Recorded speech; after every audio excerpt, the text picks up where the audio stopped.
Hello YouTube, how are you doing today? It's Saturday, it's a really nice day and actually slightly warm for a change. It's going to be over 70 today, I think.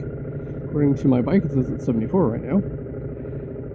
And I'm just running a little errand. We're going to take this time to record and test audio on my Pan America since I did the Triumph last time and it worked very well. I'm hoping the Pan America here mirrors that sound-wise, so we'll see after I edit this video. If I post it, job success. So I was thinking about videos I wanted to make, what I wanted to talk about, and the only thing that really comes to mind is I was thinking about videos I was looking for when I started riding. What's a good beginner bike? You know, videos in that vein that talk about bikes I was looking for, like, you know, I was looking at the Vulcan 900 back then, which is what I ended up with, and I didn't see a whole lot of videos about that, how it worked. It's, you know, throttle comparatively for a new rider, and I just kind of wanted to discuss. So, you know, if you're a new rider, if you're looking for bike suggestions, what to look for, me, like everybody else, depending on your experience level. If you're brand new, you've never ridden a bike before, get a 450, max 650, especially if it's a newer bike. Their throttles are just way more responsive, way more horsepower for those bikes. Most 450s, you're going to be looking at 40 to probably 45 horsepower, which is plenty for highway speeds. That kind of horsepower will get you up to 80 and over if need be. You can definitely pass without issues. Just, it's easy highway ride. You can get a Honda Grom, or if you have a friend that has one, borrow theirs. 125cc bike, 9 horsepower. It'll get you at 50, so you can't really do it on the highway, but it is street legal everywhere else. So you can ride it around town, you can commute with it if you don't need to take the highway. If your max speed limit's 55, you're probably good with a Grom. I wouldn't take it on the highway though, even though the highway speed limit here is 55, I would not do that. Where to look for a used bike? So, Facebook Marketplace is a goldmine. You can find some really good value there. You just need to be persistent. You need to keep looking, you need to narrow your search. Definitely look in the area ideally.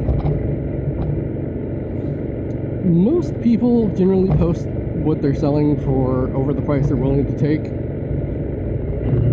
Just assume that any bike posted is 500 higher than they're willing to take. And don't be a dick. Don't try to lowball them like immediately. But, talk to them, ask some questions about the bike. Make sure the listing shows they have clear title in hand. Do not take a rebuild. Do not take a no-title bike. And if they don't have that information, you're interested in the bike, everything looks good, they plenty of pictures of the bike, you want to be able to see the bike from all angles. Ideally, you want to see the chain if it's got a chain, any damage to the tank, any damage to the bars, anything that indicates that it's been dropped. Look out for that. There's nothing wrong with the drop bike. As I've posted a video here, I've dropped this one in the parking lot before, so it does happen, but my bike had enough protection on it that nothing was damaged other than the slight scuff on the right side pannier I have. So be diligent, do your homework. Read the listing thoroughly, look at the listing.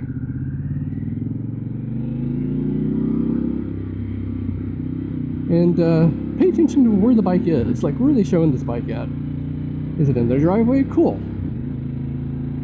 Is it, in some dark alley with not good lighting and, it's not the best photo and they only have 2 photos and they're both at the front of the bike? That may be a pass.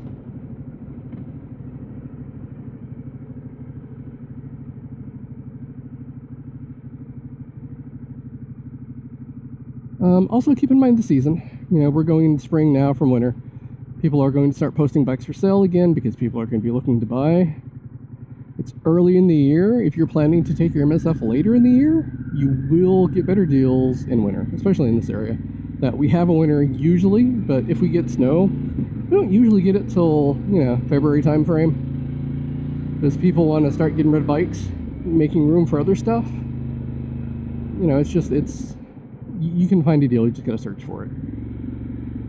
Be polite, go see the bike. Some people let you test ride. If you can, test ride it. You usually need money in hand for that kind of thing, so keep that in mind.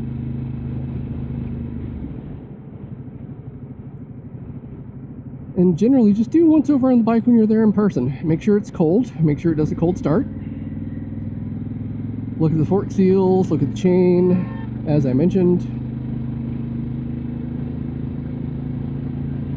Just, you know, inspect the bike in some detail, because, I mean, this is going to be something you're going to want to ride, and this is going to be something you don't want to instantly dump $2,000 on if you pay $2,000 for a bike. The other thing to look at is tires. Look at the tires. Any tire in the last probably 10 years has a date stamped on the bike, and it'll be in a spot that looks different than the rest of the bike because it's actual stamping. It'll be a 2-digit number. It'll be a 4-digit number rather. The last 2 digits of those 4 being the year.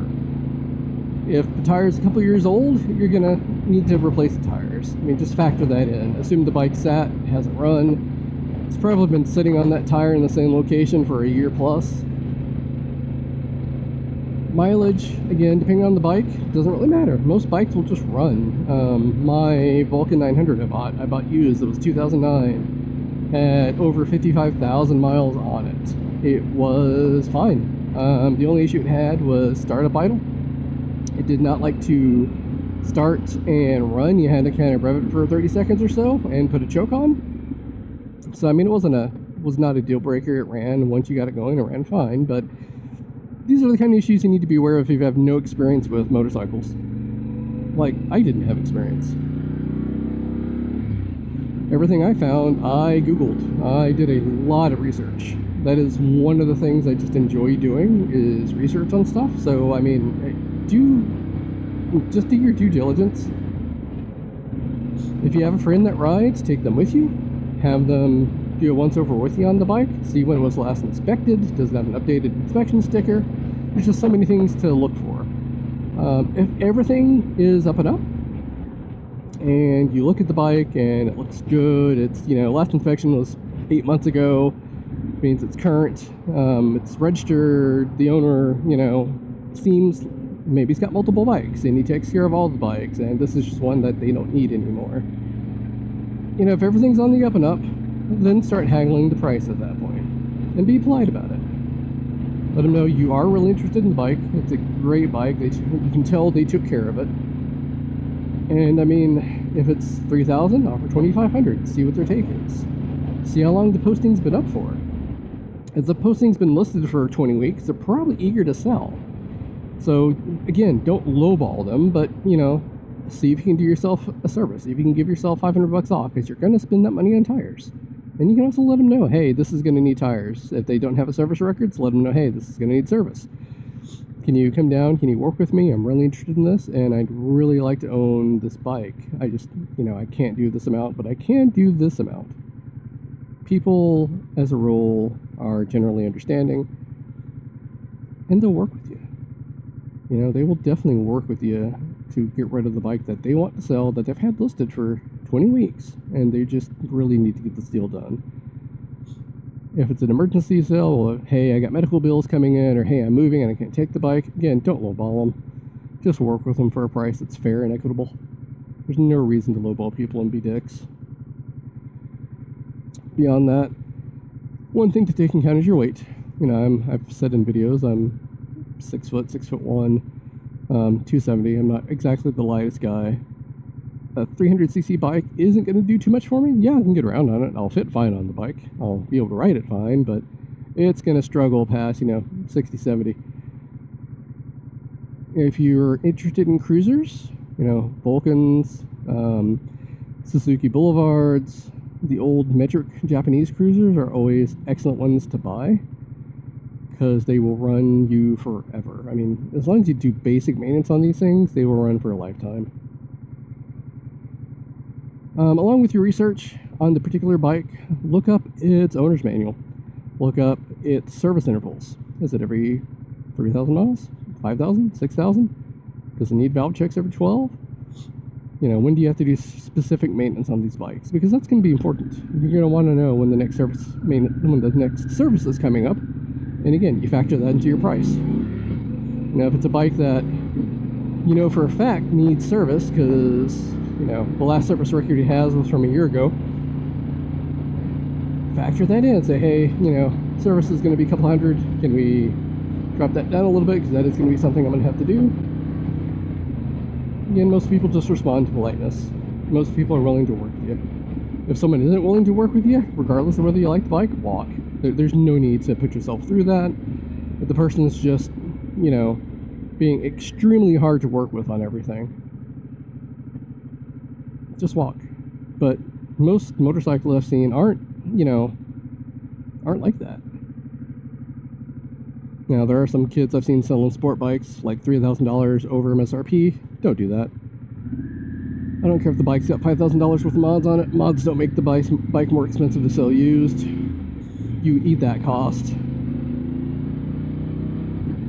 And if you want to keep your bike and you want to sell it down the road after you've ridden for a year, 6 months, whatever the time frame is, then do that. But don't mod out the bike. Leave it stock. Leave it as stock as you got it. Because selling it stock, you're going to be able to get much more for its stock than you would with, you know, a billion mods on the bike to make it a squid bike.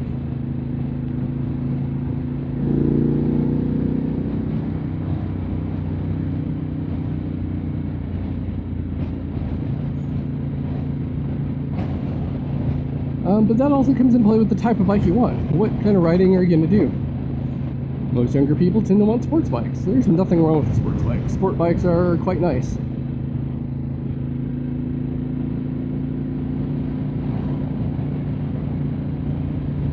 I don't like a sport bike. I don't really like the aggressive lean on them. I like this sitting position I'm in on the Pan America, which is, you know, like I'm sitting in a chair with my feet pretty much under my shoulders. It gives me good position for everything I need to do. The bars are wide enough, they're in risers. You could raise them a little bit more if you wanted to. These are all things you take into account. But do you like sport bikes? You want an ADV. There's ADV is the segment of ADV bikes is growing in popularity day by day. The bike I'm on is a Harley ADV. The Pan America is an ADV by Harley. I got it for long touring. I do want to try some dirt on it, but it's also, you know, 560 plus pounds. Weight's another thing to keep in mind. Can you pick up your bike when you drop it? Because it's going to be one. It's not an if. You will drop a bike. It's going to happen. Everybody says that. I know.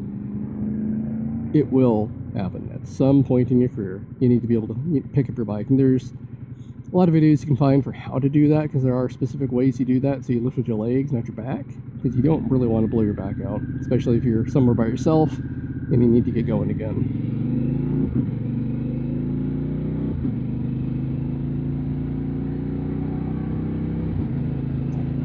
But ADV, sport bikes, naked bikes, cafe racers, retro bikes, it just really depends on what looks good to you. I mean, what kind of bike do you like? And also, just go sit on bikes, man.